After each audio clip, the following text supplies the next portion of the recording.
The school now have no windows because I used to study in this school long time ago. But when I used to study in this school long time ago, it used to be with huge windows till 2009. In 2009, we decided to shut down and we decided to close our windows. After many kids have been injured by the Israeli bullets inside the school. Here we are talking about school, healthcare, we are talking about kids, education. All of this did not stop the Israeli sniper from inside this tower to keep shooting at the school and randomly to this community. Just look at this corner here. You will see bullet holes. You will see the shooting. Look, it says UN.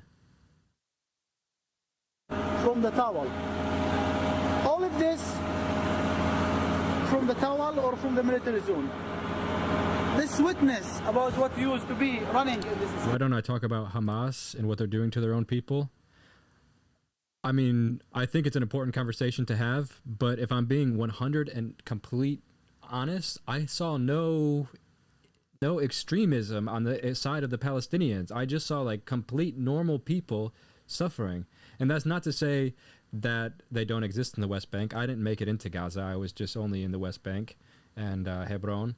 But I didn't see nothing like that. So I don't have a personal experience to give my opinion on that. I just saw normal people and a UN school that had to take the windows away and put up safety things because the Israelis were shooting at the kids. Is shooting still happening now? Or? I think that's also an important conversation to have, and I don't think it's. I almost feel like it's this sort of tribalism that wants to say, "Don't pay attention to that. Look what these guys are doing," as if that somehow justifies someone shooting at children in a United Nations funded school. Of course, there are bad things happening on the other side. And do you want to understand, if you really want to have some kind of objectivity about this, Hamas is a rebel group.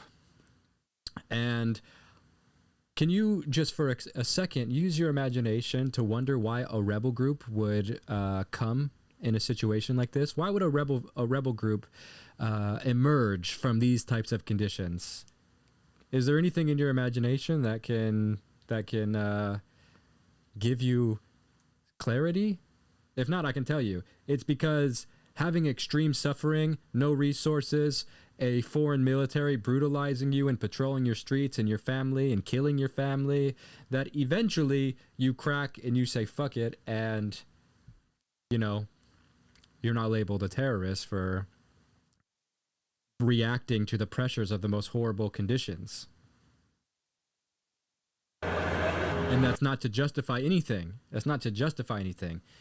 And people aren't even able to say this because it's such an insincere conversation. People can't just say that without being somehow anti-Semitic or somehow I don't know. The whole conversation is like a big gotcha. It's about like who is the most virtuous. But there's no virtue in this. There is no virtue in this. After what happened in Gaza last night, people start to do kind of solidarity. They will start shooting tear gas. It will end up with real bullets, as we see here. And this is. You can't explain jihadism simply by blaming external forces. It doesn't explain it.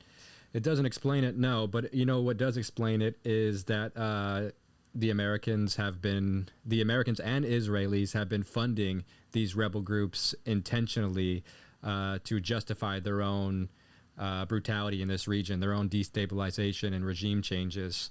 And this is well documented and not anything that's like conspiracy hidden or anything like that. And of course, there is religious extremism in every religion. Let's not just pretend that it's only in Islam. And I've been to not every Muslim country, but I've certainly been. I actually own property on the border of Syria and Turkey in Şanlıurfa, and that's a holy pilgrimage site. I've been to Jordan, I've been to Egypt, I've been to UAE, and I don't know. I simply don't see this jihadism that the Americans seem to project is like a parasite that's just like overcoming everything. I mean, I've been to these countries directly. I've walked there. I've had no problem. Look at me. I'm not like a typical type of person that you would accept a jihadi would accept. I'm like full of tattoos. I got long hair, kind of flamboyant, even some people would say, especially someone like that. And I have no problem. So, you know, I don't understand what you're talking about.